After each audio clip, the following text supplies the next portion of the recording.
জয় জগন্নাথ। শুভ রথযাত্রার আন্তরিক প্রীতি শুভেচ্ছা ও অভিনন্দন জানাই সকলকে। কেমন আছেন সবাই? রথের মেলা কেমন কাটালেন? কোথায় রথ দেখতে গেলেন?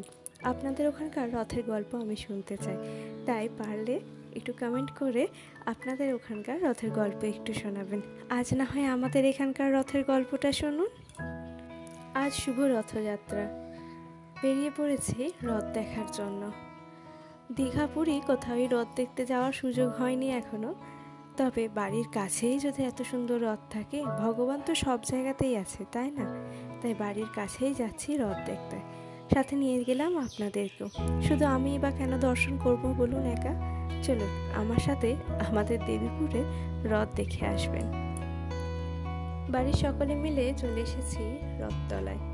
এই যে এটা হলো আমাদের দেবীপুরের রথ। পাশের গ্রামে হয়, তো হাঁটতে হাঁটতে চলে এসেছি পাশের গ্রামে, যদিও দূরত্ব খুব একটা বেশি নয়। জগন্নাথ দেব, বলভদ্র এবং সুভদ্রা মাতা সকলেই রথের উপর বসে আছেন।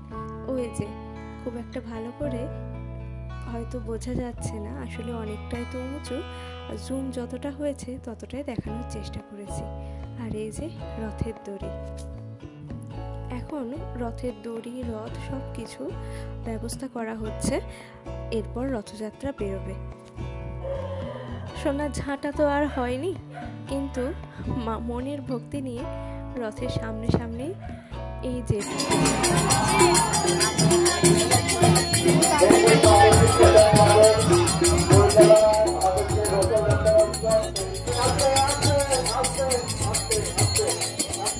একবার হলেও যে রথের দড়িতে হাত দিতে পেরেছি, এটাই কিন্তু পরম ভাগ্যের বিষয়।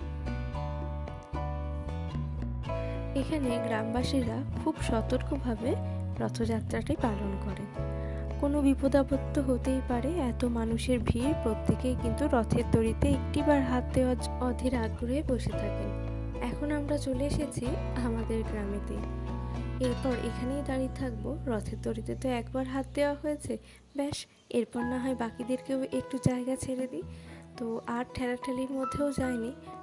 আর এখানে যে দাদারাও ছিলেন, ওনারাও খুবই সুন্দরভাবে রথ নিয়ে আসছিলেন। একেই তো রাস্তাটা সরু, তার উপরে রয়েছে এই বড় বটগাছটা, যার ডাল রথের মাথায় ঠেকে যাচ্ছিল। খুব সাবধানে কিন্তু ওই ডালপালা ঘেরা জায়গাটা ওনারা এগিয়ে নিয়ে চলে গেলেন। দেখুন কি সুন্দর লাগছে না? মনে হচ্ছে সত্যি সত্যি যেন ঘোড়াগুলো রথ টানছে। জয় জগন্নাথ, জয় বলভদ্র, জয় মাতা সুভদ্রা। দেবীপুরে এই রথটায় গোটা দেবীপুরটা ঘুরে, সেই কারণেই মানুষের ভিড়ও হয় প্রচুর। প্রত্যেকে নিজের বাড়ির সামনে রাস্তার ওপর দাঁড়িয়ে থাকেন এই রথ দেখার জন্য। জগন্নাথ দেব এবার চললেন মাসির বাড়ি, আর চলুন আমরাও এবার যাই বাড়ির দিকে।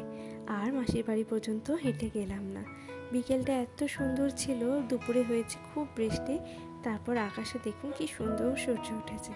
তো চলুন বিকালে বাড়ি চলে এসেছি, আর এরপর একটু কড়া করে দুধ চা খেয়ে নিই।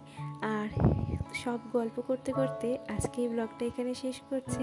সবাই ভালো থাকবেন, সুস্থ থাকবেন।